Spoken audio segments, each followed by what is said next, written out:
Thoriqoh dalam pandangan Ibnu Taimiyah. Penjelasan Ibnu Taimiyah mengenai thoriqoh sangat penting untuk dikemukakan lebih jauh di sini, sebab sekali lagi selama ini Ibnu Taimiyah sering dituding sebagai anti thoriqoh, bahkan dijadikan rujukan utama oleh sebagian kecil umat untuk menentang thoriqoh. Padahal Ibnu Taimiyah tidak pernah menentang thoriqoh tasawuf kecuali yang nyata sekali bertentangan dengan Al-Quran dan As-Sunnah. Ketika memuji Imam Al-Junaid Al-Baghdadi berkenaan dengan kewajiban seorang salik, Ibnu Taimiyah menegaskan dalam kitabnya Al-Istiqomah. Ini, mengenal Sang Pencipta, termasuk di antara pokok-pokok akidah Ahlus Sunnah dan imam-imam para syaikh, khususnya syaikh-syaikh Sufi, karena pokok pangkal thoriqoh para Sufi adalah kehendak, al-irodah, yang merupakan fondasi amal. Dalam kitabnya yang lain Al-Hasanatu Was-Sayyi'ah, Ibnu Taimiyah menegaskan lebih lanjut bahwa orang yang mengikuti Imam Al-Junaid adalah orang yang memperoleh hidayah, selamat dan bahagia. Barang siapa menempuh jalan yang ditempuh oleh Imam Al-Junaid yang merupakan salah seorang pakar tasawuf maka ia benar-benar telah mendapat hidayah, selamat dan bahagia.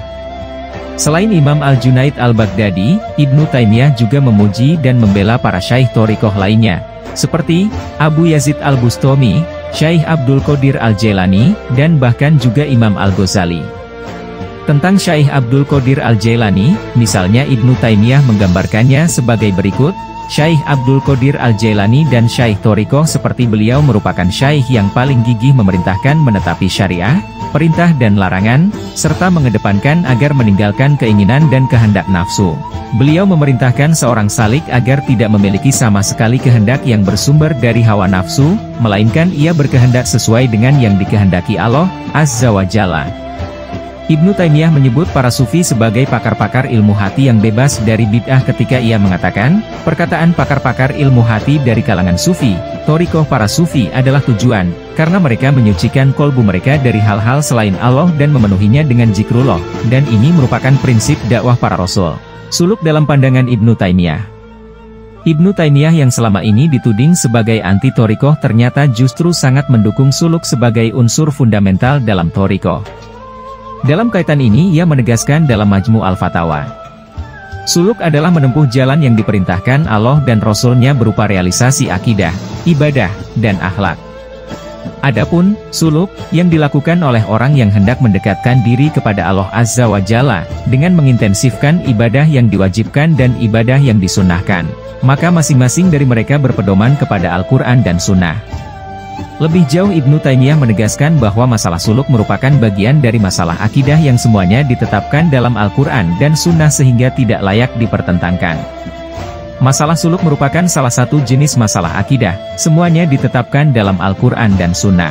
Mereka, para sahabat, tidak pernah saling bertentangan dalam masalah akidah dan tidak pula dalam masalah thoriqoh menuju Allah yang dengannya seseorang dapat menjadi muqarrabin dan bebas dari noda durhaka, didekatkan kepada Allah. Jadi, dalam pandangan Ibnu Taimiyah, sebuah pandangan yang sangat ideal, suluk merupakan masalah akidah sehingga tidak dapat didekati dengan pendekatan yang lain, atau merupakan realisasi konkret dari tasawuf.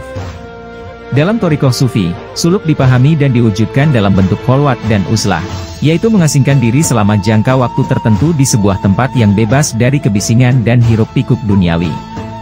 Satu hal yang pasti adalah bahwa suluk yang dilakukan dengan ikhlas semata-mata mencari ridho Allah akan melahirkan manusia baru, yang dari dalam hatinya memancar mata air dan sumber-sumber hikmah yang kemudian mengalir pada lisannya. Hal ini sebagaimana ditegaskan oleh Nabi Shallallahu Alaihi Wasallam. Barang siapa mengikhlaskan dirinya selama 40 hari, keluarlah dari kolbunya memancar sumber-sumber hikmah yang mengalir pada lisannya. Hadis tersebut mengisyaratkan bahwa suluk dapat membidani kelahiran manusia baru yang utuh sehingga layak dijadikan sarana pembangunan manusia seutuhnya, pembangunan yang selama ini lebih banyak menjadi slogan daripada kenyataan. Wallahu a'lam bishawab.